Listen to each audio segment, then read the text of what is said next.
यो हो बहसको साथमा कामना सेवा विकास बैंक, प्रगतिको आधार कामना सेवासँगको कारोबार। Registration open for +2 Science Management Humanities and Law, Lumbini College. गर्वैदेखि बलियो भूगर्भ सिमेन्ट।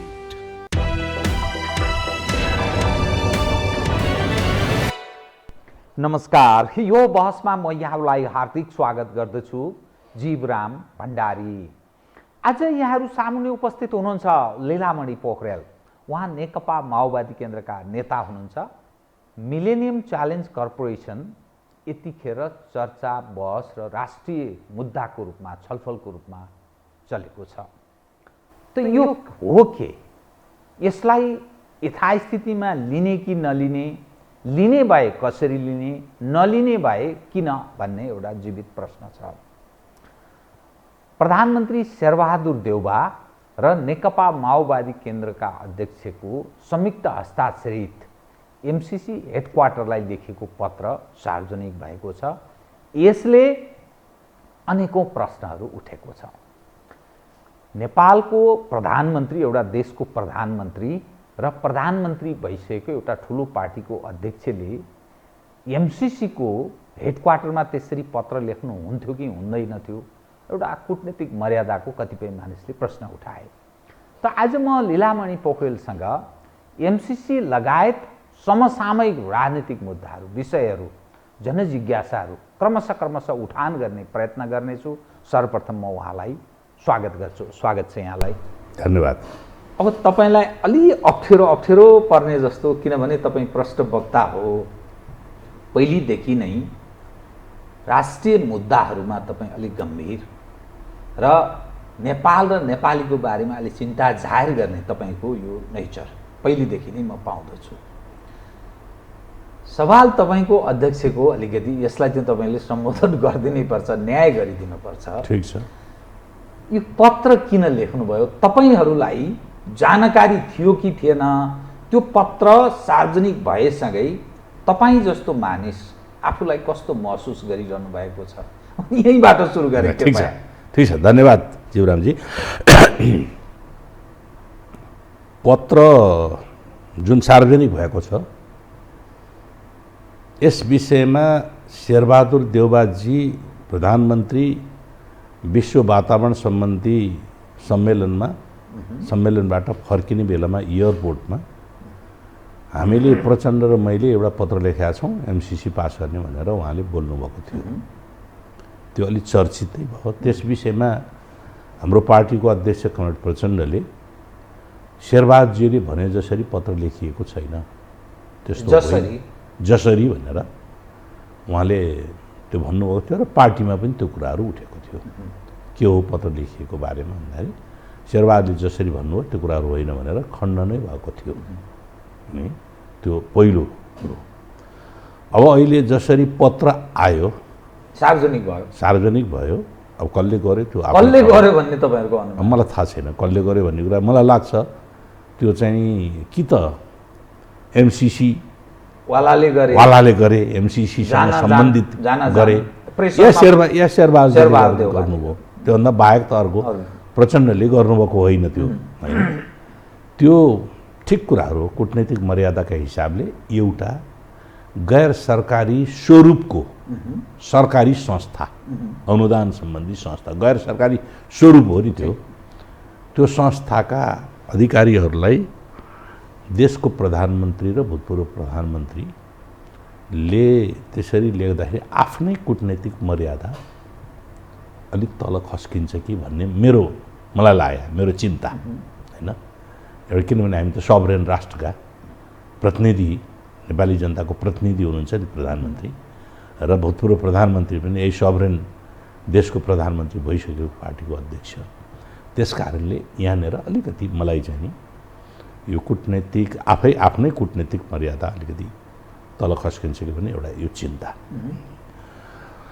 दोस्रो, लगातार एमसीसीका अधिकारीहरू र अमेरिकी राज्यका प्रतिनिधिहरू, मन्त्रीहरू, विभिन्न अन्तर्राष्ट्रिय नियोगसँग जोडिएका कूटनैतिक प्रतिनिधिहरूले लगातार एमसिसी पास गर एमसिसी पास गर एमसिसी पास गर भनेर लगातार भनिरहेको सन्दर्भमा दबाब निरन्तर रहिरह्यो। त्यो निरन्तर दबाब रहिरहेको सन्दर्भमा त्यो पत्र त्यति बेला त्यसरी लेखिएको देखिन्छ है। त त्यो पत्र अब पुरानो भयो भन्नेमा छु म। त्यो पत्रमा किन पुरानो भयो भन्दाखेरि होला नेपाली काङ्ग्रेसको सभापति अथवा नेपाली काङ्ग्रेसको स्ट्यान्ड एमसिसी जस्ताको तस्तै पारित गर्नुपर्छ भन्ने नेपाली काङ्ग्रेसको सोच छ भने हाम्रो पार्टी एमसिसी जस्ताको तस्तै पारित गर्नु हुँदैन भनेर चाहिँ नि हाम्रो पार्टीको महाधिवेशनले पास गरिसक्यो। महाधिवेशन भनेको सुप्रिम बडी अर्थात् अध्यक्षले जे पत्रमा हस्ताक्षर गरे पनि पास गर्ने पक्षमा अब छैन, किमार्थ छैन।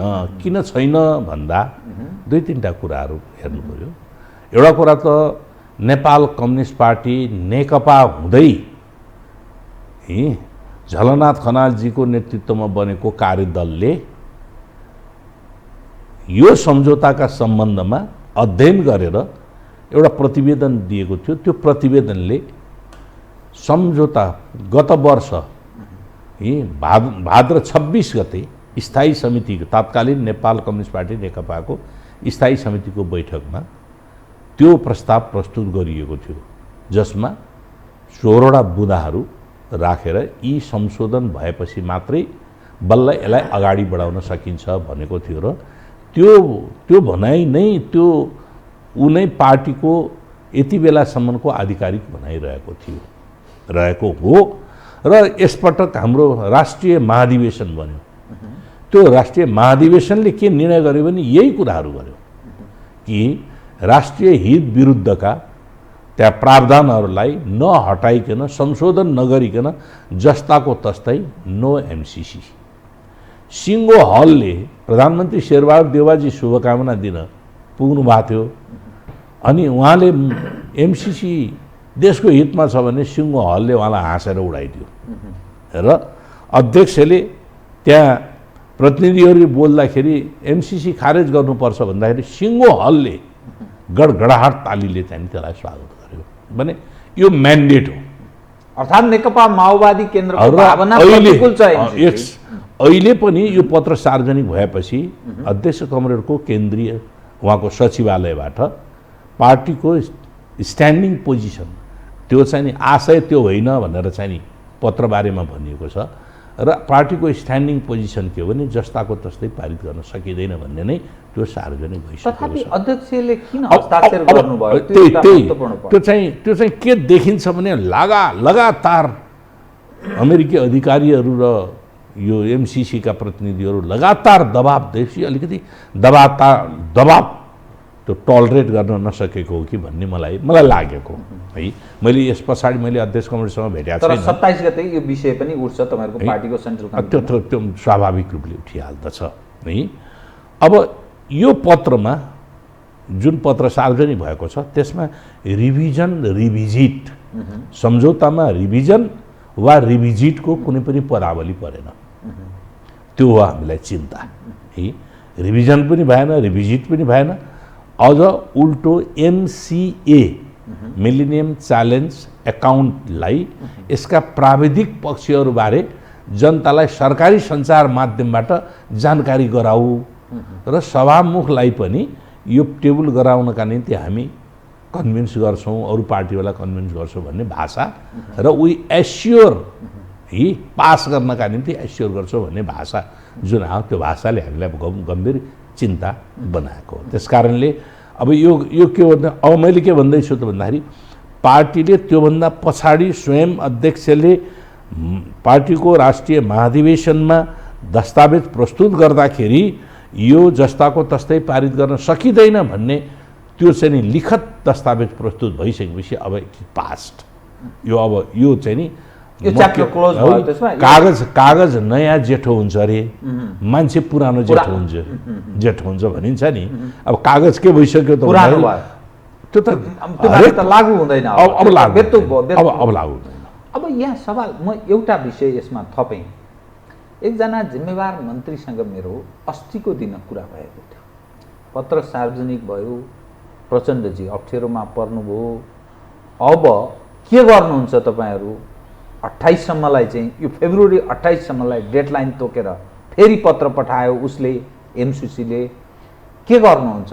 मैले भन्दा चुनाव अगाडि त यो मनस्थितिमा नेताहरू देखिँदैन भन्दा उहाँ के भन्नुहुन्छ भने यदि हामीले चुनावसम्म पर सार्ने स्थिति भयो भने त्यो आफै फर्केर जान्छ, हामीलाई अप्ठ्यारो पर्छ, यो त जसरी पनि नगरी भएको छैन। त्यो मन्त्री त्यसो भन्दै हुनुहुन्थ्यो। फेब्रुअरी 28 सम्मको डेट दिएको छ। यस्तो स्थितिमा के गर्ने? अब फर्केर जाओस्, फर्केर जाओस्। म त के भने चाहिँ मैले त 4 साल पनि मैले त्यो संशोधन गरेर पास गर्नुपर्छ भन्ने पक्षमा म छैन। उसले संशोधन हुँदैन भन्दैछ। उसका अधिकारीहरूले यहाँ त मसँग प्रश्न है, एमसीसी बारेका अधिकारीहरूले संशोधन हुँदैन भनेर उनीहरूले आफैले भन्ने। पछिल्लो चरणमा आएको पत्र पनि छ नि, पछिल्लो है।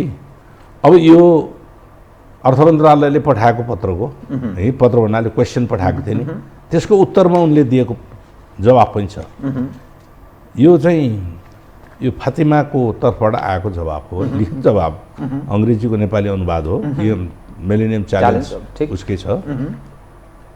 यसमा के भनिएको छ भने हस्ताक्षर सम्पन्न भइसकेको एमसीसी नेपाल कम्प्याक्टलाई अहिले संशोधन गर्न सकिँदैन। यो आधिकारिक भयो। उनीहरू एमसीसीले गरेको ट्रान्सलेट तपाईँ सुनाउँदै हुनुहुन्छ हैन? सकिँदैन भने अङ्ग्रेजीको पनि थियो हैन? सकिँदैन भनिसकेपछि अब यसको संशोधनको गुन्जाइसै भएन। पहिलो कुरो त मैले एमसीसी सम्बन्धी सम्झौता यसको ओरिजिनै बेठिक भनेको थिएँ। मैले तपाईँ कहाँ धेरैचोटि बोलिरहेको छु, यसको ओरिजिन उत्पत्ति नै बेठिक हो। किन उत्पत्ति बेठिक हो? पछिल्लो चरणमा आउँदाखेरि हामीलाई आइपिएस इन्डो पेसिफिक स्ट्रेटेजीमा सामेल गराइयो। यो प्रारम्भमा त्यो थिएन। BRI 2013 मा उसको चाहिँ BRI चीनले चाहिँ अगाडि सार्यो। BRI र आइपिएसको बारेमा कम्पेरिटिभ चाहिँ मैले उसको उनीहरूको भिजन पनि मैले तपाईँसँग राखिदिइसकेँ। यो इन्डो पेसिफिक स्ट्रेटेजी 2017 मा बन्दाखेरि 4वटा उद्देश्यहरू थिए उसका। एउटा चाहिँ नि सैनिक गठबन्धनै हो, पहिलो सैनिक गठबन्धनै हो। दोस्रो ट्रेड थियो। तेस्रो इन्फर्मेसन सेयरिङ थियो, सूचना आदान प्रदान थियो। चौथो आइपिएस का मुलुकहरूमाथि कतैबाट कुनै पनि प्रकारको दबाव आयो भने जोइन्ट प्रोटेस्ट गर्ने भने। 4वटा कुरा। अब एमसीसी इन्भेस्टमेन्ट, म इन्भेस्टमेन्ट भनेको छु, डोनेसन होइन, लगानी।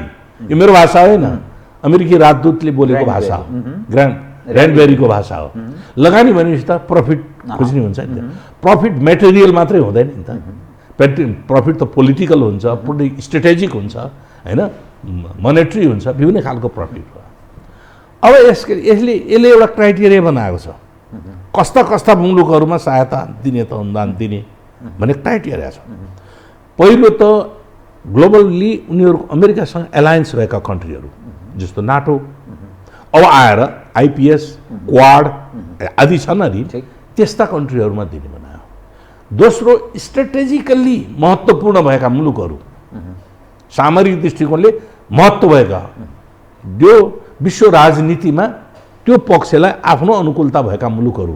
तपाईँ हेर्नुहोस् त श्रीलङ्कामा किन जोड दिएको थियो, आज इन्डोनेसियामा छ हैन, तपाईँको कोरियामा छ, साउथ कोरियामा छ, इजरायलमा छ, इजिप्टमा छ। यी स्ट्रेटेजिकली महत्त्वपूर्ण भएका मुलुकहरू जहाँ आवागमनको निम्ति हुन्छ, हवाई मार्ग हुन्छ, जलमार्ग होला वा ल्यान्डमार्ग होला वा ग्लोबल्ली नेटवर्किङ गर्नका निम्ति सजिलो भएका मुलुक। तेस्रो द्वन्द्वोत्तर मुलुकहरू, त्यो आन्तरिक पनि हुन्छ, बाह्य पनि हुन्छ, द्वन्द्वोत्तर मुलुकहरू। चौथो गरिब अविकसित राष्ट्रहरू। यो 4वटा क्राइटेरिया छ। अब हाम्रो नेपाल कहाँनिर पर्यो त भन्दाखेरि यी 4वटै चिजमा हाम्रो नेपाल पर्यो है। स्ट्रेटेजिकली पहिलो कुरा इन्डो पेसिफिक स्ट्रेटेजीभित्र हालियो। अहिले पछिल्लो चरणमा 2019 के अरे 2000 चाहिँ लास्ट डिसेम्बरमा यसबारेमा सहमति भएको प्रदीप गेवालीजी अमेरिका गएको बेला उहाँले सहमति जनाएर आउनुभयो र 2019 जुन 1 को रिपोर्टमा त्यसलाई उल्लेख गरिएको छ के नेपाल पनि नेपाल र श्रीलङ्का न्युली एडेड पार्टनर हुन् भनेर चाहिँ नि उल्लेख गरिएको छ हो। अब नेपाल के भयो त भने यो एलायन्सभित्र पनि राखियो। दोस्रो के हो त भन्दाखेरि स्ट्रेटेजिकली महत्त्वपूर्ण रणनीतिक रूपले महत्त्वपूर्ण भनेको नेपालको स्ट्रेटेजिक लोकेसन भेरी इम्पोर्टेन्ट। के गर्नका लागि त्यही म बताउँदैछु। एन्टी चाइना इन्सर्कलमेन्ट पोलिसी यो पहिलेदेखि थियो, चीन गिराउने जसको वरिपरि 14वटा राष्ट्रहरू छन्। 14वटा राष्ट्रहरू मध्ये नेपाल पनि एउटा पर्यो। 14वटै राष्ट्रबाट चीनको विरुद्धमा गतिविधि गर्न नो एक्सेस, पहुँच भएन कहीँबाट पनि। हिजो पाकिस्तान थियो, आज पाकिस्तान छैन अमेरिकासँग हो। इन्डिया र अमेरिकाको बिचको एलायन्स छ, तर इन्डियाले आफ्नो भूमिमा अमेरिकी सेना परेड खेलाउन चाहँदैन। तपाईँ वरिपरिका अरू मुलुकहरू हेर्नुहोस् न, इभन मङ्गोलिया जसले एमसिसीको प्रोजेक्टलाई 2 चोटि इन्डोर्स लिइसकेको छ, मङ्गोलियाले दिँदैन हो, किनभने उत्तरतिर रुस हो है, चीनसँग जोडिएको, त्यसले दिँदैन। अरू कुनै ठाउँबाट एक्सेस छैन है। त्यो भएको हुनाले कमजोर कडी कुन त भन्दा नेपाल, जो तिब्बतसँगको जो डिस्टर्बेन्स छ नि बारम्बार हुने गरेको छ नि, हो त्यो कमजोर कडी नेपाललाई प्रयोग गरियो, जो विगतमा पनि भयो। 2031 सालमा खम्पा विद्रोह नेपालमै भएको थियो र खम्पा विद्रोहमा कसले चलाएको, कसले सञ्चालन गरेको त भन्ने त जग जाहेर छ। मैले त प्रेस्क्राइब गरेको छु एउटा किताब, के नाउसले लेखेको किताब अर्फाम्स अफ कोल्ड वार, जसमा चाहिँ नि मुस्ताङ अपरेसन अपराइजिङ भन्ने के अरे मुस्ताङ अपरेसन भन्ने छ। त्यसमा कसले चलाएको थियो, कहाँबाट सेनाहरू, कहाँबाट चाहिँ नि उहरू खम्पाहरू आएका थिए, कसरी आएका थिए भन्ने सबै कुराहरू त्यहाँनिर उल्लेख गरिएको छ। त्यस कारणले गर्दाखेरि नेपाललाई स्ट्राटेजिक लोकेसनको रूपबाट प्रयोग गर्न खोजिएको छ। हो, यो उद्देश्य सहित हामी कहाँ चाहिँ एमसिसी आएको, एमसिसीको प्रोजेक्ट आएको, हामीले चुनेको, हामीले छानेको, हामीले नै अनुरोध गरेर दिएको। म ती भन्नेहरूलाई त लोप पखाइदिन्छु।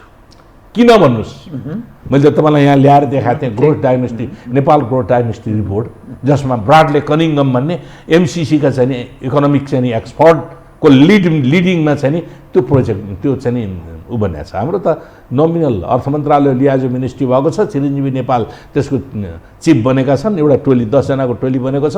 मुख्य टोली चाहिँ नि एमसिसी र युएसएडको पोलिसीले चाहिँ नि उसले चाहिँ नि गरेको छ है। त्यस कारणले गर्दाखेरि अब यो यसका उद्देश्य आदि इत्यादि थुप्रै कुराहरू थुप्रैबाट भनिसकियो, कति यसको चाहिँ नि उ छ भन्ने कुराहरू छ। त्यो स्थितिमा हामीले यसलाई पास गर्नु भनेको त हामीले हाम्रो राष्ट्रिय स्वतन्त्रता स्वाधीनतामाथिको ठाडो हस्तक्षेपै हो क्या, ठाडो हस्तक्षेप। यसरी गयो भने शक्ति राष्ट्रहरूको यो रणक्षेत्र बन्ने खतरा, अथवा हामी अप्ठ्यारोमा पर्छौँ। कन्फ्युजै छैन, त्यसमा भुमभामै छैन। म तपाईँलाई एउटा कुरा बताइदिन्छु है, पार्लियामेन्टबाट इन्डोर्स गर्नुपर्ने पहिलो कुरा त यस्ता आर्थिक सहायता सम्बन्धी सम्झौताहरू कहिले पनि इन्डोर्स भएको छैन नेपालको पार्लियामेन्टमा। इन्डोर्स गर्नुपर्ने किन है? अब नेपालको उसले के भनेको छ, नेपालकै कानुन मन्त्रालयको सिफारिसमा इन्डोर्स गर्ने भन्ने कुरा आएको, हामीले त भनेका थिएनौँ भनेर भन्छ। त्यो कानुन मन्त्रालयको सिफारिस कसरी पुग्यो होला? जसरी है नेपाल ग्रोथ डायग्नोस्टिक रिपोर्ट तयार भएर यो कुरा प्रोजेक्सन गर, यो कुरा माग भनेर लगाइयो, त्यहाँबाट त त्यही भयो होला भन्ने हामीले अनुमान गर्नु पऱ्यो परेन। यो भएपछि यसलाई अनुमोदन, पार्लियामेन्टले अनुमोदन गरेपछि यो कानुन बन्छ। कानुन बनिसके पछाडि त्यो भित्र भएको अमेरिकी कानुन नेपालले पनि फलो गर्नुपर्ने हुन्छ। अमेरिकी कानुनको एउटा प्रावधान म तपाईँलाई बताइदिउँ, बडा गजबको प्रावधान, आम नागरिकले बुझ्नुपर्ने, जान्नुपर्ने। यो सम्झौताको दफा 3 मा उल्लेख छ। यहाँ दफा 3 मैले भनिरहेको छु। यसले के गर्छ त भन्दाखेरि 3 ले बडा हामी त यस्तो मारमा परिरहेका छौँ। ल, नीतिगत कार्य सम्पादन अनुसूची 1 यदि कुनै वा उल्लेख भएका मिति कानुनी वा नियामक सुधार प्रतिबद्धताका अतिरिक्त सरकारले MCA-ऐनको दफा 607 मा निर्धारित नीतिगत मापदण्ड र MCC-ले प्रयोग गरेको छनौट मापदण्ड र कार्यविधि अनुसार आफ्नो कार्य सम्पादनको स्तर कायम तथा सुधार गर्न प्रयत्न गर्नेछ। कमिटमेन्ट गर्नु पर्यो। अब त्यो MCA-ले के भन्छ, के हो त MCA को 607 मा के छ त? 607 को जुन आर्टिकल छ मसँग चाहिँ नि त्यसको उ पनि छ। ठिक छ, यो मैले यो नेपालीमा अनुवाद गरेर लिएर आएको छु। ठीक। त्यसले के भन्छ, त्यसका चाहिँ नि 1 2 3 वटा मुख्य बुँदा छन् ABC, अनि त्यसमा उपबुँदाहरू 5 वटा उपबुँदाहरू 5, एउटामा 5 वटा, एउटामा 4 वटा, एउटामा 3टा छन्। अब यसमा हामीलाई एकदमै अब्जेक्सन हुने खालका कुरा के हुन् भन्दा रणनैतिक रूपमा नेपालले बहुलवादलाई मान्नुपर्छ भन्छ। नेपालले कुन दर्शन मान्ने भन्ने कुरा MCC-ले सिकाउने हो हामीलाई। उसले गाइड गर्न, बहुलवादलाई मान तिनीहरूले। बहुलवाद मार्क्सवादको विपरीत विचार हो, अनि हामी मार्क्सवादी भन्ने अनि बहुलवाद भन्छौँ, अर्थात् कम्युनिस्ट हौँ भन्नेहरूलाई पनि निषेध गर्ने। निषेध। यी बहुलवाद मान्नु भनेको, बहुलवादको संक्षेपमै एक सेन्टेन्समा भन्दाखेरि संसारमा भएका सबै अस्तित्वलाई सार्वभौम रूपमा स्वीकार गर, सबै अस्तित्वलाई सार्वभौम रूपमा स्वीकार गर। बहुलवाद अमेरिकाले मानेको छ सार्वभौम रूपमा अस्तित्व। इराकमा हमला, इरानमा हमला, त्यो अर्को अस्तित्व किन नमानिदिएको? होइन, मानेन नि त। अनि बहुलवादको कुरा गर्ने अरूलाई, होइन, यसले सैन्यवादलाई पनि मान्ने भन्छ, सामन्तवादलाई पनि मान्ने भन्छ। बहुलवादको सार्वभौम दार्शनिक रूपले हेर्ने भने यो मान्नुपर्छ भन्छ। कम्युनिस्ट पार्टीले सरकार चलाउने अनि बहुलवादलाई मान्ने भनेर हामी सिद्धान्तको विपरीत कुराहरू। अर्को, निजी सम्पत्तिलाई कम्प्लिटली त्यसको रक्षा गर्नुपर्छ भन्छ। त्यसले भनेको स्टेटले गभर्न गर्ने कुरालाई स्टेट होइन, निजी क्षेत्रलाई प्राथमिकता देऊ भन्छ, है, राज्य होइन। अर्को के भन्छ भन्दाखेरि उसले निजीकरणलाई पनि प्राथमिकता देऊ। राज्य कहाँ जाने, राज्यको भूमिकालाई कमजोर पार्ने, अर्थतन्त्रमा बजारीकरणलाई छुट देऊ भन्छ। अब हेर्नुहोस् त, यो बजारीकरण त हाम्रो हो, संविधानको विपरीत कुराहरू। हाम्रो संविधानले त्रिखुट्टीय अर्थनीति भन्छ, होइन, सार्वजनिक, निजी र कोअपरेटिभ, होइन, सहकारी। अब यो प्रिन्सिपल र हाम्रो समाजवाद उन्मुख समाज निर्माण गर्ने संविधानको जुन प्रावधान थियो त्यसको विपरीत भयो भएन, निर्देशन गर्छ। अर्को छ अन्तर्राष्ट्रिय पुँजी निवेशलाई छुट देऊ भन्छ, निर्वाध। त्यसले हाम्रो आर्थिक स्वतन्त्र आर्थिक नीति त सिद्धिन्छ। मल्टिनेसनल कर्पोरेसनहरू आयो भने हाम्रा साधन स्रोतहरू सबै सिद्धिन्छन्। अदुवा त हाम्रो प्याटेन्ट राइट बन्न सकेन, हाम्रो आफ्नो, होइन, लगायतका थुप्रै हाम्रा यस्ता चिजहरू छन् अहिले प्याटेन्ट राइट बन्नुपर्छ, अरूले लिएका छन् भने हामी कहाँ जान्छौँ? त्यस्तै गरिन्न। अब अर्को भन्छ राज्य सञ्चालनमा निर्देशन दिन्छ उसले, केटाकेटीको बारेमा यसो गर, महिलाहरूको बारेमा यसो गर, जनजातिको बारेमा यसो गर, उनीहरूलाई कसरी पार्टिसिपेट गराऊ भन्छ। यसले यो निर्देशन, अनि यो पालन गरेपछि हामी कसको कानुन पालन गर्छौँ? बनाउने भनेको छ सडक र प्रसारण लाइन। निर्देशन यहाँ यो दिएको छ, सडक र प्रसारण लाइन, तर निर्देशन के छ त भन्दाखेरि यो छ। यस्ता त थुप्रै कुराहरू छन् अनुसूचीमा। सम्बन्ध यसका अनुसूचीहरू हेर्न जानुभयो भने विद्युत प्राधिकरणलाई सिद्ध्याइदिने, निजी क्षेत्रलाई दियो प्राधिकरण, राज्यको त्यसमा अधीनस्थ गर्ने कुरा होइन। त्यो हिजो हामीले तपाईँको एउटा कुरा सम्झना गराउँछु म। अरुण थर्डको आयोजनाको बेलामा त्यति बेला वर्ल्ड ब्याङ्कले शर्तहरू अगाडि राखेका थियो, 6-7 वटा शर्तहरू, गम्भीर शर्तहरू। त्यो के भन्थ्यो भने 10 मेगावाटभन्दा बढीका आयोजनाहरू सञ्चालन गर्नका निम्ति वर्ल्ड ब्याङ्कको स्वीकृति दिनुपर्छ भन्ने थियो, याद छ होला, होइन। ट्यारिफ पोलिसी निर्धारण गर्ने कुराहरू वर्ल्ड ब्याङ्कको हुनुपर्छ भन्ने थियो, ट्यारिफ पोलिसी। किनभने आफ्नो लगानी फिर्ता गर्नका निम्ति त्यसले इम्पोज गर्ने भन्ने। हायर एन्ड फायर कर्मचारीहरूको नियुक्तिमा हायर एन्ड फायर गर्ने वर्ल्ड ब्याङ्कसँग सोध्नुपर्छ, त्यसको अनुमति लिनुपर्छ भन्ने थियो। त्यसो भने हामीले के भनेको थियो त्यति बेला भने वातावरणवादीहरूको कुरो अर्कै छ। मैले के भने हाम्रै पार्टीले के भनेको थियो भने अरुण थर्ड चाहिन्छ, अरुण थर्ड चाहिन्न। एकैपटक हामीले दुईवटा कुरा गऱ्यौँ। अरुण थर्ड चाहिन्छ, यस कारणले पनि नेपालमा विद्युत आपूर्ति गर्नु जरुरी छ। अरुण थर्ड चाहिन्न, यस्ता शर्तहरू समावेश गरेर अझ अर्को हामीले के भनेको थियो भने त्यसको एक्सेस रोड 122 लगभग 122 किलोमिटर कति थियो, त्यसलाई इन्फ्रास्ट्रक्चर डेभलपमेन्टमा गभर्मेन्टले लैजाऊ, त्यसको कस्ट कम हुन्छ, प्राधिकरणको त्यो उत्पादनको कस्ट लागत कम हुन्छ, जनताले सस्तोमा बिजुली प्राप्त गर्छ। हामीले यो कुराहरू गरेका थियौँ। आखिर इन्डियनहरू र कोकसको चाहिँ लफडामा चाहिँ अरुण थर्ड गयो, अन्तत्वगत उनीहरूकै हातमा उनीहरूकै हातमा गयो भने आज एमसिसीसँग सम्बन्धित भनेर जुन प्रोजेक्ट हामीले त धेरै कुराहरू यो डिफ्रेन्स छ।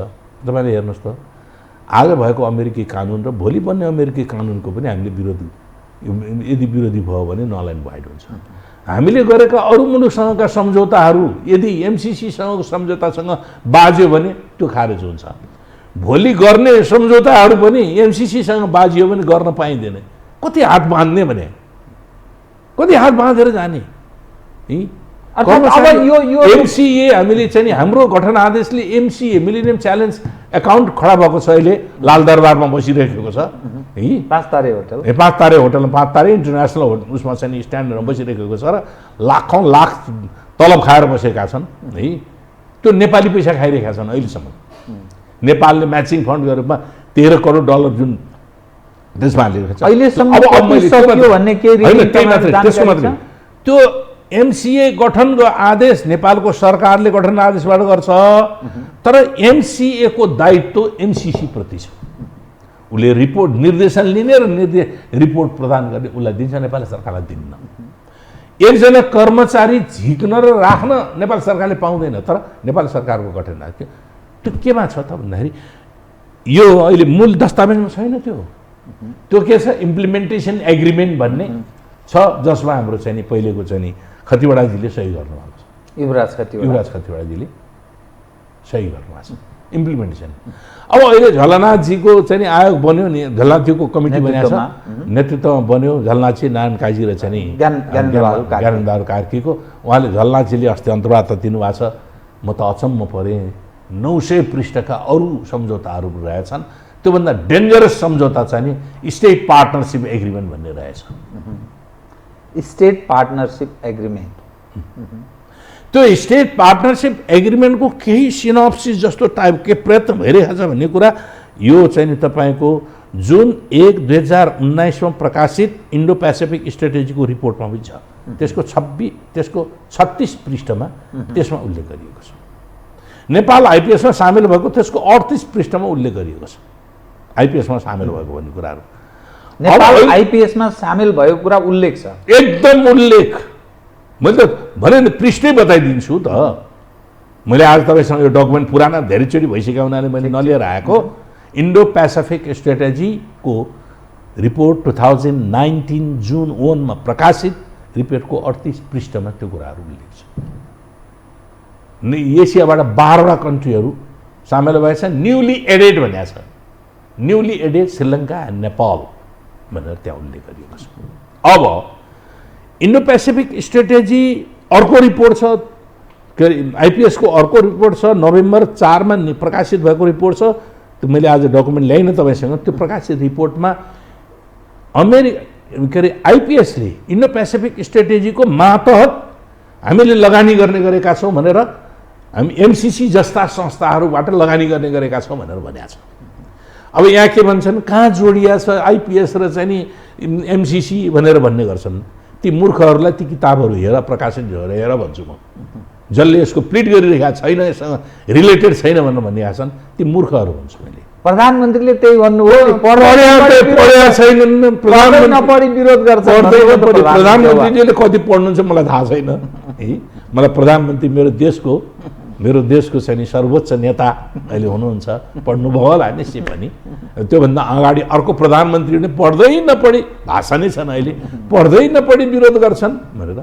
म त यहाँका एक चिजहरू हामीले हेरेका छौँ नि, एक चिज। यसलाई अन्तर्राष्ट्रिय कानुन अन्तर्गतको सम्झौता किन बनाइदिने?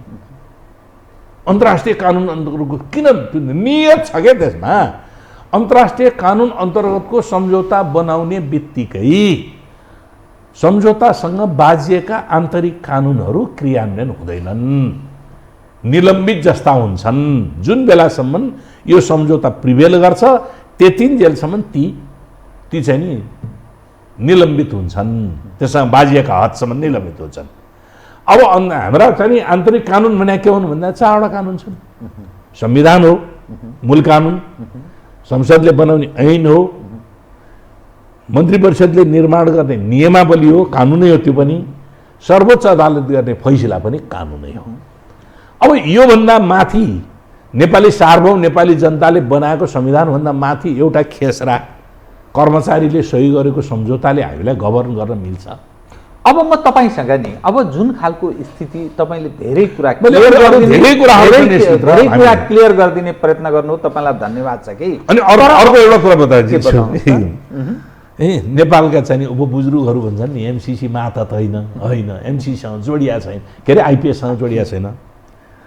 आइपिएस अमेरिकी विदेश सहायक मन्त्री तात्कालीन एलिस वेल्सले 10 फेब्रुअरी 2019मा हाम्रो अन्नपूर्णमा नेपालको अन्नपूर्ण प्रकाश भएको छ। उनले के भने चाहिँ एमसिसी आइपिएसकै मातहत हो भनेको छ है। अमेरिकी प्रतिनिधिले भने मान्ने कि नेपालका उनीहरूका प्रतिनिधिहरूले त्यो अमेरिकी प्रतिनिधिका प्रतिनिधिले भने मान्ने? अर्को अमेरिकी स्टेट डिपार्टमेन्टका दक्षिणी एसियाका निमित्त रक्षा मन्त्री डेभिड जे रान्स उनले हिमालय टाइम्समा प्रकाशित हो 10 मे 2019मा प्रकाशित भएको छ। उनले पनि यी मातातै हो भनेको छ। मलाई थाहा छैन कार्ल रोजर्स अहिले छन् कि छैनन् अमेरिकी दूतावासमा, उनी त्यहाँका दूतावासका कर्मचारी हुन्। उनले त धेरै लामो व्याख्या गरेर भनेका छन् यो त आइपिएसकै पार्ट हो भनेर भनेका छन्। अब यी अधिकारीहरूले भन्ने अनि यसलाई के भने होइन तिनीहरूले बिगारिदिए सम्बन्ध गडबड खण्डन चाहिँ नेपालले खण्डन गर्ने के? ठिक तपाईँले स्पष्ट पारिदिने प्रयत्न गर्नु, धन्यवाद छ तपाईँलाई। म अब विषय कता प्रवेश गराउँछु भने नि, तर प्रधानमन्त्री जसरी पनि एमसिसी सहयोग लिने पक्षमा हुनुहुन्छ, यसका कारण तपाईँहरूको यो जो राजनीतिक समीकरण छ नि, यो गठबन्धनमै सङ्कट उत्पन्न हुन सक्ने सम्भावनातर्फ मानिसहरू विषय उठान गर्छन्, कुरा गर्छन्, छलफल हुन थालेको छ।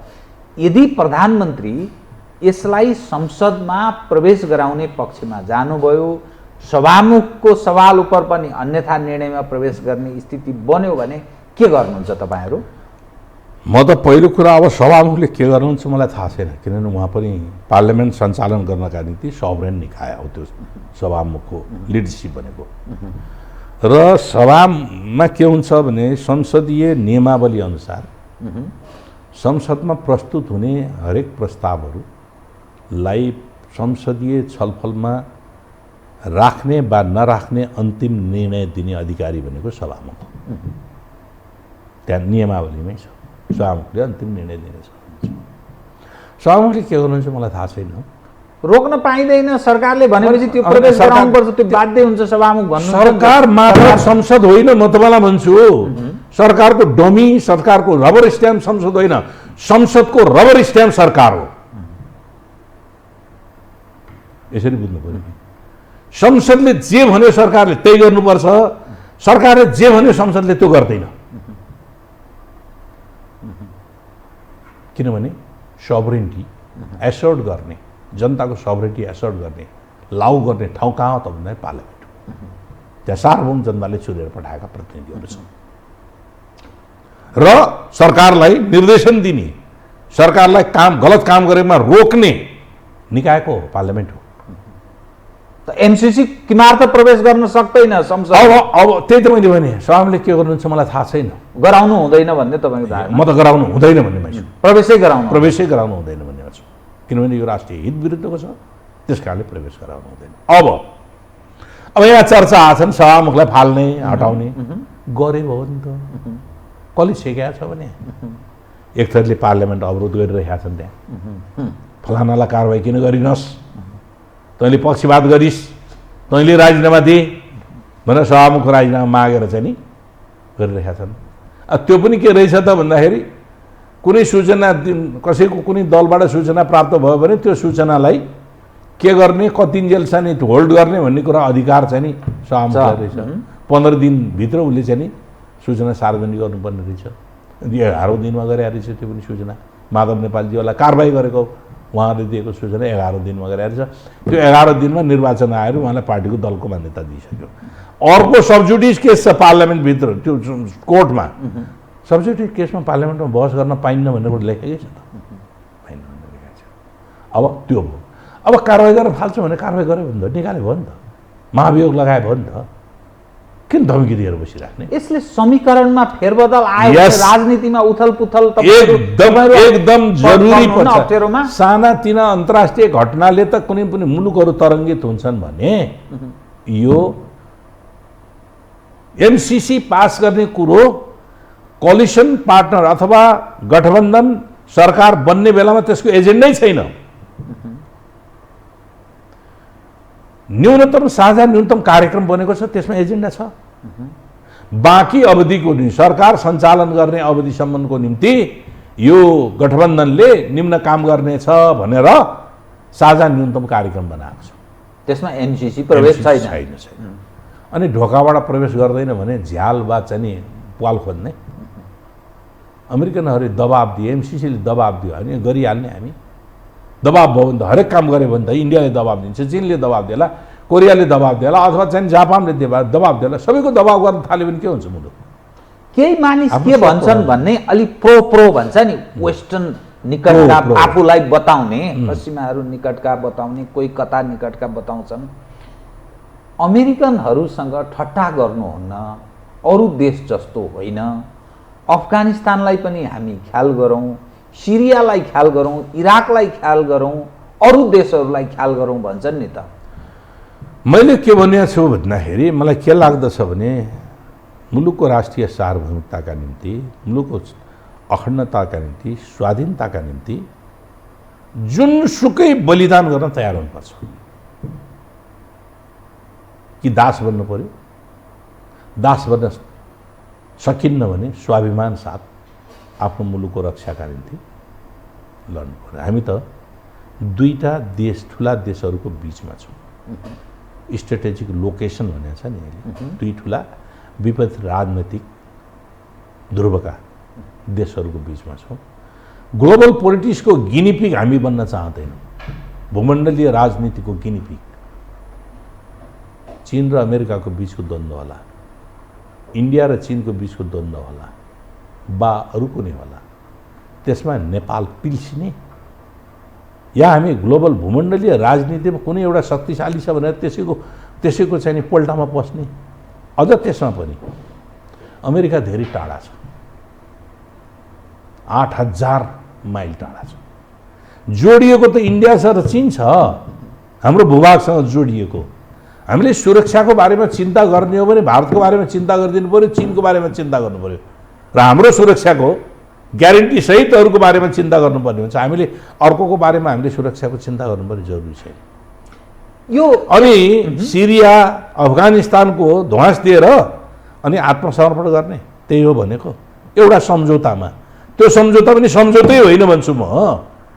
लेटर अफ एक्सचेन्जबाट दिने हो अनुदान भनेको दान दातव्य चन्दा पुरस्कारमा शर्त हुँदैन नि। यो शर्तले थोपरिएको दस्तावेज हो। यो शर्त यसका पछाडि झलनाथ खनालले भनेअनुसार त अरू 7वटा दस्तावेजहरू छन्। यो अलिक फरक ढङ्गले म विषय उठान गरेँ है।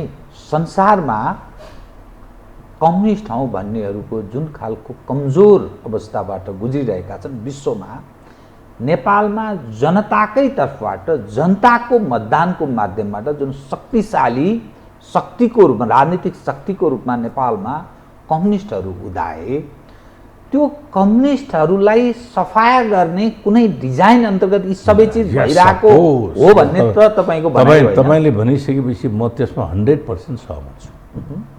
हो नेपालमा संसारभरि कम्युनिस्ट कमजोर हुँदै गएको स्थितिमा डिफेन्स प्रतिरक्षात्मक स्थितिमा भइरहेको बेलामा नेपालमा जनयुद्धबाट एउटा ठुलो शक्ति निक्लियो पैदा भयो। पहिलोचोटि निर्वाचनमा सबै पार्टीहरू नेपालका परम्परावादी संसदीय पार्टीहरूलाई उछेर लार्जेस्ट पार्टी बन्यो।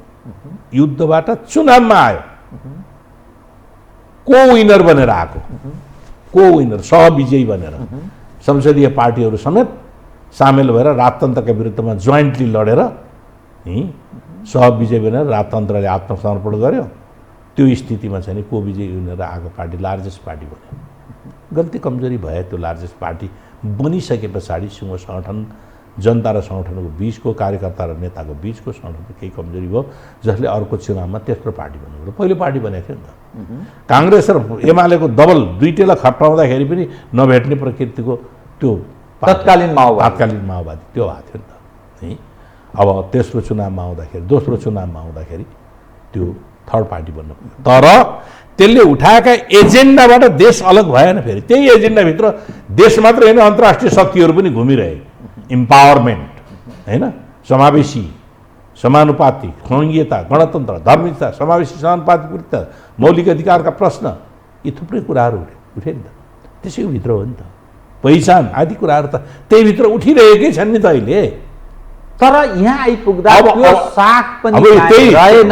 त्यही भन्दैछु, अब अलग ढङ्गको ध्रुवीकरणको प्रयत्नमा नेपालको राजनीति प्रवेश गर्न लागेको तपाईँहरूका लागि कतिको खतरनाक? त्यही मैले भन्दैछु। त्यो स्थितिमा देखिसकेपछि अब टार्गेट के हो त नेपाली कम्युनिस्ट आन्दोलन कसरी ध्वस्त भयो। निर्वाचनमा जाँदाखेरि कम्युनिस्ट आन्दोलनप्रति झन्डै 2/3 जनताको चाहिँ अभिमत जाहेर हो नि। कम्युनिस्ट आन्दोलनप्रति अमुक व्यक्तिप्रतिको प्रश्न होइन, कम्युनिस्ट आन्दोलनप्रति जनताको निष्ठा छ भन्ने कुराहरू देखियो। अहिले पनि जनताको मेजोरिटी अफ द पिपुल, जनताको बहुमत के छ त भने कम्युनिस्ट आन्दोलनप्रति नै छ, देखिन्छ नि त। निर्वाचित प्रतिनिधि संस्था हेर्नु त जनताको अभिमत के हो भन्ने कुराहरू, प्रतिनिधिहरूले के गरे भन्ने होइन क्या, जनताको अभिमत के थियो भन्ने कुरा, अपेक्षा के थियो भन्ने कुराहरू। अब नेपालमा वामपन्थीहरूले नै नेपालको राष्ट्रिय स्वतन्त्रता, स्वाधीनतादेखि समृद्धिको दिशामा उनीहरूले नै त्यसको चाहिँ नेतृत्व लिन सक्छन् भन्ने जनताको चाहना हो। यो देखिसकेपछि यो संसारको टापु बन्न थाल्यो। पुँजीवादीहरूका निम्ति साह्रै दर्दन, साह्रै चाहिँ शिर दर्द हुन थाल्यो। त्यो पनि कस्तोमा ठाउँ भने स्ट्रेटेजिक लोकेसनमा घुम्नु, कसैको सहाराबाट पनि होइन। फेरि यहाँ सोच्ला नि कसैको सहाराबाट त्यो भयो कि भन्ने कुराहरू होइन, बारम्बार भन्ने गरेको पनि सुनेको छु। कसैको सहाराबाट होइन, स्वतन्त्र रूपले नेपाली जनताले एक्सेसकै कुरा गर्ने हो भने त खुल्ला बोर्डर त भारतसँग छ नि त हाम्रो त। कहीँ आवागमनको रोकटोक केही छैन नि त। उत्तरतिरको एक्सेस त हाम्रो छैन नि त होइन। त्यहाँ त भिसा सिस्टम छ, आवत जावत गर्न मिल्दैन, त्यो छ नि त। त्यस कारणले गर्दाखेरि नेपालमा यो वामपन्थीहरूको प्रभाव बढ्दै गइसके पछाडि अब यहाँ यसलाई कसरी नियन्त्रण गर्ने भन्ने कन्सपेरेसी थ्योरी लागू हुन थालेको छ। विभाजन गर, उनीहरूलाई विभिन्न ढङ्गले प्रभाव पार, साम दान दण्ड भेद सबै प्रकृतिको अपनाएर ध्वस्त पार्ने योजना अन्तर्गत अगाडि बढेको हामीले महसुस नगरेको होइन, महसुस गरेको छ। तपाईँले यो कुरा भनिरहँदा मलाई एउटा याद आयो। त्यसमा पनि अहिले चरणमा हुने हो नि यो नेकपा माओवादी केन्द्र जुन छ नि युद्धबाट आएर यो स्थितिमा यसैका एजेन्डाबाट सिंह देश घुमिरहेको छ, यसलाई कसरी सफा गर्ने भन्ने कुराहरू छन्। म तपाईँसँग 3वटा विषय उठान गर्छु। ठिक तपाईँले भने चाहिँ झन्नै 2/3 अवस्थामा कम्युनिस्टहरूलाई जनअभिमतको माध्यमबाट अर्थात् मतको माध्यमबाट नेपाली जनले मत जाहेर गरे। अनि त्यो राष्ट्रिय स्वाधीनता र सार्वभौमिकताको सवाल उपर पनि नेपाली संवेदनशील छन् कम्युनिस्टहरूप्रति एक खाले भाव दर्शाए, जुन तपाईँले धारणा व्यक्त गर्नुभयो। तर घटनाले के देखाउँछ भने यही बेला नेपालको आन्तरिक मामिलामा विदेशीहरूको बढी चलखेल भएको छ, गरिब र धनी बीचको दूरी बढ्दैछ, महँगी चरम चुलीमा छ। यो सारा जो दृश्य हेर्दा नेपालका कम्युनिस्टहरूको शासन सत्तामा पकड हर क्षेत्रमा स्थानीय तहदेखि केन्द्रसम्म, तर यो अभिगत किन त बताउनु? बस राम्रो क्वेसन। सत्ता भनेको के हो भन्नु पहिले बुझ्नु पर्यो।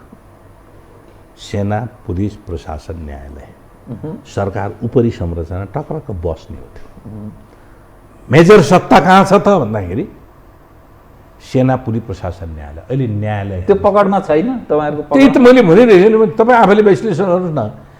एकजना प्रधान न्यायाधीश उनका सबै 19 जना कलिग्सहरूले तैँले राजीनामा दिए त भ्रष्ट होस्।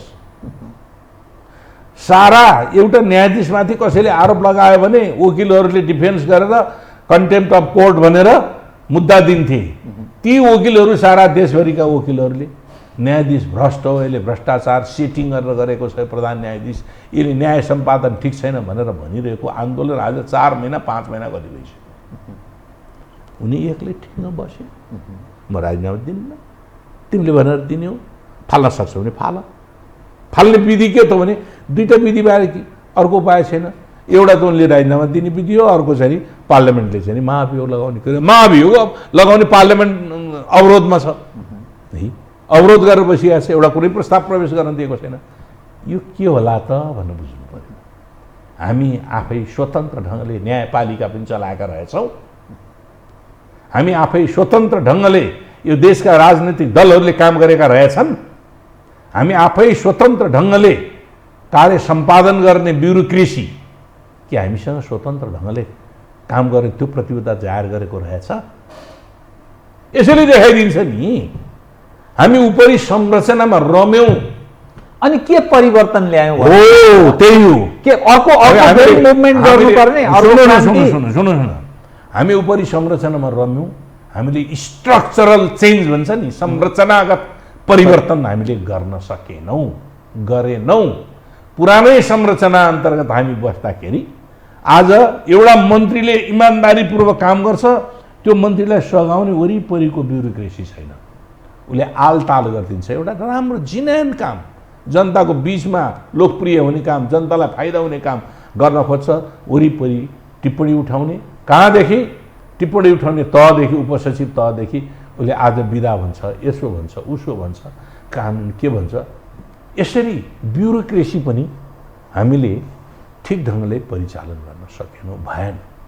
परम्परागत सेना, पुलिस, प्रशासन, न्यायालय, प्रशासनहरूको ब्युरोक्रेटिक स्ट्रक्चर हो नि, बा टेक्निकल होस्, बा एडमिनिस्ट्रेटिभ होस्, बा कुनै पनि होस् के, त्यही स्ट्रक्चरभित्र हो। त्यो स्ट्रक्चरल चेन्ज, त्यसको ह्याबिटमा परिवर्तन, ह्याबिट परिवर्तन गर्नका निम्ति के हुनुपर्ने त भन्दाखेरि पोलिटिकल डिटर्मिनेसन, राजनीतिक एउटा दृढ विश्वासका साथ म मुलुकलाई यसरी लैजान्छु भनेर, त्यो दृढ विश्वास राजनीतिक तहमा नहुने, विदेशीको इसारामा चल्नुपर्ने, मलाई फलानाले दबाब दियो गर्नै पर्छ हो यो। त्यस कारणले कम्युनिस्टहरूले त्यसैले भने रेभोल्युसन भने हुन् क्या, क्रान्ति। यथास्थितिमा हुँदैन, अब केही हुन सक्दैन।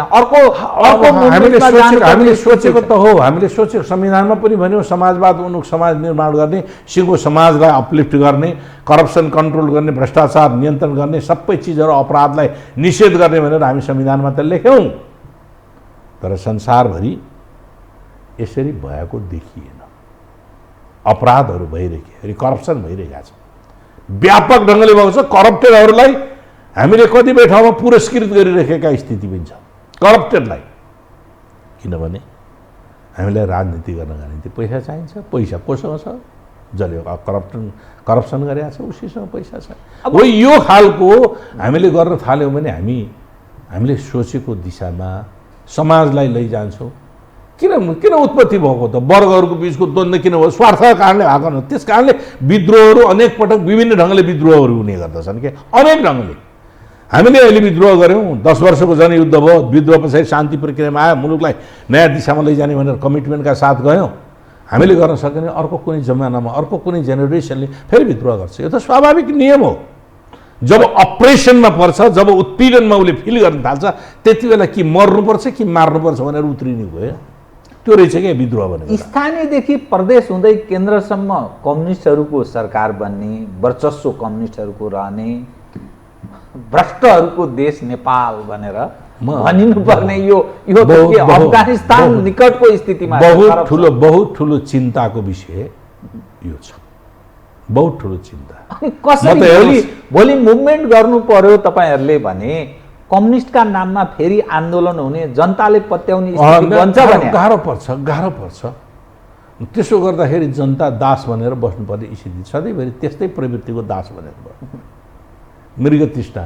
हाम्रो स्वर्ग आउँछ भनेको त केवल काल्पनिक रहेछ, मृगतृष्णा रहेछ भनेर कति हामी चाहिँ नि अवस्थामा कस्तो अवस्था? अब तपाईँसँग नि म स्थानीय तहको निर्वाचनको सम्मुख जस्तो कुरा आयो। वैशाख 30 मा स्थानीय तहको निर्वाचन गर्ने भनेर सरकारले घोषणा गर्यो। अब यो स्थानीय तहको निर्वाचनमा के तपाईहरू चुनावी तालमेल अथवा यो 5 दलीय गठबन्धनको के हुन्छ? मिलेरै जानु? मैले 5 दलीय गठबन्धनको सम्बन्धमा बलजफ्ती यदि पारित गर्ने, अघि नै मैले भने कोरिडोर पार गर्न धेरै समय लाग्छ, धेरै चिज छ, सभामुखदेखि लिएर सबै चिज पार्टीका निर्णय हाम्रै पार्टीले यथास्थितिमा गर्दैनौँ भनिसके पछाडि यी गर्छु नै भनेर गएपछि सभामुखलाई फाल्नु पर्यो। सभामुखले अनुमति दियो भने छलफल हुने हो, अनुमति दिएन भने छलफल हुन सक्दैन। त्यो स्थितिमा सभामुख हटाउनु पर्ने हटाउने प्रक्रिया छन्। अहिले त उपसभामुख छैन, होइन? नभएको स्थितिमा त्यही त म भन्दैछु, यहाँ त धेरै कुराहरूले छन्। अब त्यो स्थितिमा त्यो प्रवेश गर्न सक्यो ल, कुनै कारणले कुनै पनि किसिमले पार्लियामेन्टभित्र छिर्ने भयो भने त्यति बेला कोलिसन टुट्छ। कोलिसन टुट्छ। हामी प्रवेश गरायो यो भने कोलिसन टुट्छ। कोलिसन टुट्छ तर एमसीसी पास हुँदैन। एमसीसी पास हुँदैन। यहाँ धेरै कुराहरू छन्। त्यो किन हुँदैन भन्ने कुराहरू, किन हुँदैन भन्ने कुराहरू अहिले नभनिरहँ। अरू कुनै फोर्सेसहरूले पनि एमसीसी पास गर्दैन। नेपालकै पोलिटिकल फोर्सेसहरूले किन एमसीसीको चाहिँ नि त्यसको चाहिँ नि दोष बोकेर चुनावमा जान चाहन्छ? ऊ एमसीसीको अपराध बोकेर चुनावमा गएर जनताले त भोट दिँदैन त।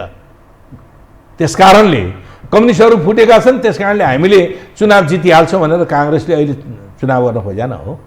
यी कम्युनिस्टहरू फुटेका छन्। हिजो एमाले र माओवादी मिलेका थिए, त्यस कारणले हो, होइन? हामी जितिहाल्छौँ, हामी जितिहाल्छौँ। एमाले पनि फुटिया छ, एमाले आफै फुटिया छ, एमाले र माओवादी फुटिया छ। त्यति बेला चाहिँ नि जुट्नु हुँदैन भन्ने छ। तर शेरबहादुरले अलिकति त्यसमा त्यहाँ बुझ्या जस्तो बुझ्छु। कतै हामीले चाहिँ नि यो एलायन्स टुटायो भने वामपन्थीहरूको फेरि एलायन्स त हुँदैन। त्यो सम्भावना कतिको छ? मैले इतिहासमा स्थायी मित्र र स्थायी शत्रु भन्ने हुँदैन। इतिहासमा स्थायी मित्र र स्थायी शत्रु भन्ने हुँदैन। एउटा कालमा अन्तर्विरोध त मैले एमालेको महाधिवेशनमै गएर बोलेको छु। एक्लै हिँड्ने कोसिस गरियो भने कहीँ पुगिँदैन भनेको छु। एक्लै हिँड्ने कोसिस गरियो भने कहीँ पुगिँदैन। एमालेको महाधिवेशन बोलेको मैले। त्यस कारणले गर्दाखेरि यसलाई नकार्न सकिँदैन। सम्भावना काङ्ग्रेससँग एलायन्स हुन्छ भन्ने थियो र केपी ओलीसँग हामीले पार्टी एकता गरेर नेपाल कम्युनिस्ट पार्टी नेकपाको नेतृत्वमा सरकार बनाएको होइन र? केपी ओलीले संसद विघटन गर्न थाल्नुभयो, संविधान ध्वस्त पार्न थालेपछि अनि काङ्ग्रेस पनि यो त गर्नु हुँदैन भनेर संविधानको रक्षा र संसदको रक्षाका निम्ति एलायन्स भएको न हो यो त, होइन? त्यो एलायन्सलाई अगाडि बढाउनु पर्दछ भन्ने हाम्रो जेन्टिलम्यान अन्डरस्ट्यान्डिङ एग्रिमेन्ट होइन, जेन्टिलम्यान अन्डरस्ट्यान्डिङ भएको थियो। एलायन्सलाई अगाडि स्थानीय चुनावसम्म, आगामी चुनावसम्म पनि बढाएर लैजानुपर्छ भन्ने कुराहरू हो। होइन यसै गरिकन एमसीसी जस्ता प्रस्तावहरूलाई बलजफ्ती गरेर नेपाललाई अर्को मुलुकको अधीनस्थ बनाउने प्रयत्न हुन्छ भने त्यो त हामीले कहाँ सहेर बस्न सक्छौँ? अर्को बाटो त निक्लिन्छ नि। निकास त खोज्नै पर्दछ। निकास कहाँ कहाँ कसरी हुन्छ भन्ने कुराहरू त बेग्लै कुराहरू हो। त्यस कारणले मैले तपाईँले भनेअनुसार सिधा कोसँग एलायन्स भन्ने कुराहरू छैन, होइन कुरा। को एलायन्स हुनसक्छ भन्ने कुरा एजेन्डाले बनाइदिने कुरा। व्यापक राजनीतिक ध्रुवीकरणको सम्भावनातर्फ पनि उन्मुख छ। हस्, केही कुराहरू गर्न चाहन्थे, समयले त्यसमा साथ। धन्यवाद छ। ल, धन्यवाद।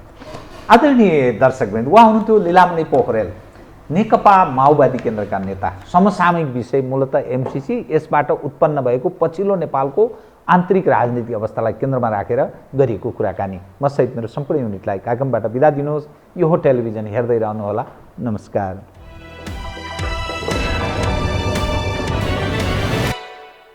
यो हो बहसको साथमा कामना सेवा विकास बैंक, प्रगतिको आधार कामना सेवासँगको कारोबार। Registration open for +2 Science Management Humanities and Law, Lumbini College. गर्वैदेखि बलियो भूगर्भ सिमेन्ट।